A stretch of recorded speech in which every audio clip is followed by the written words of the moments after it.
you know what? It might sound a little bit extreme, but I don't even think we should pay them. What's up, everyone? Welcome to another episode of the Strength Classroom. Today I'm showing you my lower body focus of the next, I don't know, 3, 6, 9, damn near fine weeks. These kneeling, and I don't care. If someone wants to tell me loaded jumps like this don't do anything, it's fun. And sometimes when your training is fun, it makes you work harder. I found these really fun. I don't know how these cannot carry over to anything, but I don't give a shit. I thought they were plenty fun. I warm up with some type of explosive movement for my lower body workouts.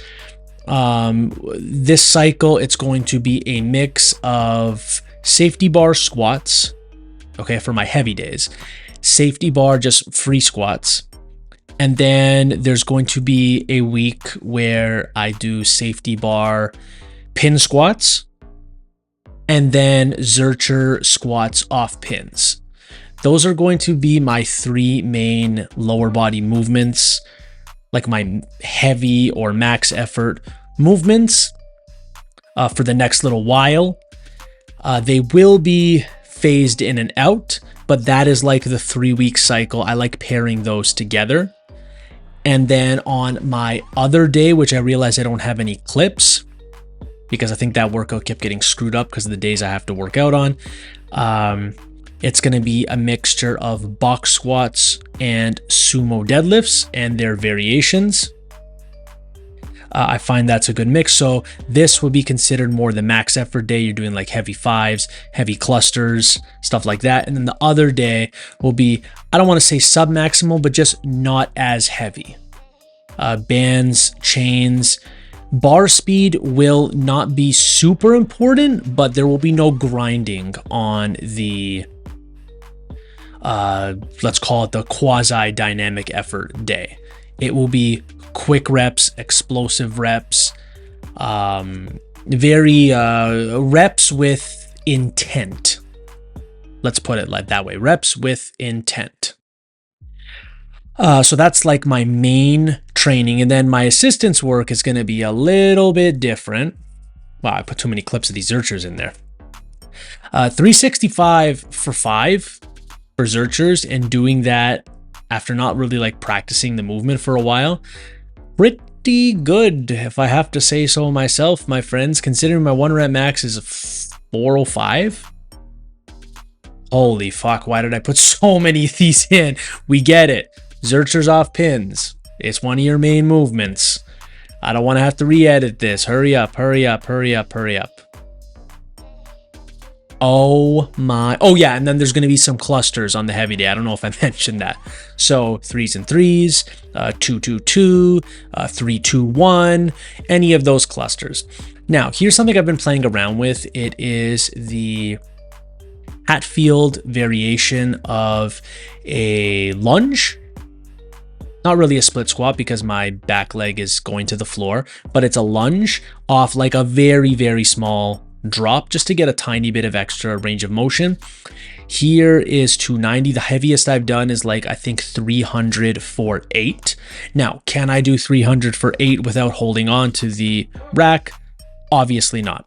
But I'm not using a lot of my hands. It's just for balance. And one can argue that that's what's being assisted the most, not necessarily your leg strength.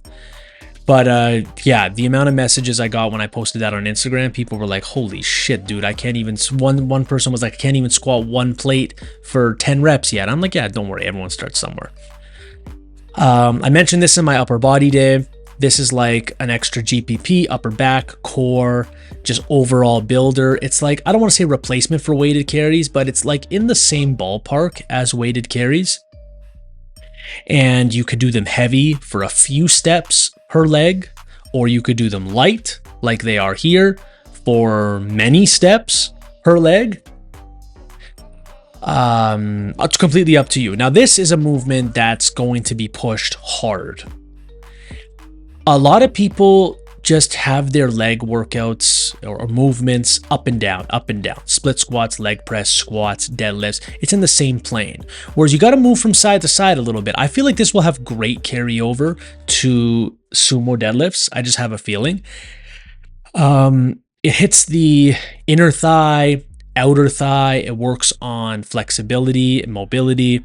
And because of the Zercher hold, it's going to hit your core and your upper back. I think this exercise is like a cheat code, especially if you're an athlete. If you're not doing these and you're some form of athlete, whether it's football, basketball, martial arts, I think you're kind of messing up with your training. This should be a high priority in your training. You could do them with your toes off the floor or on the floor. You might want to start with just going onto your heel like you saw in the previous clip. Rewind if you didn't see that.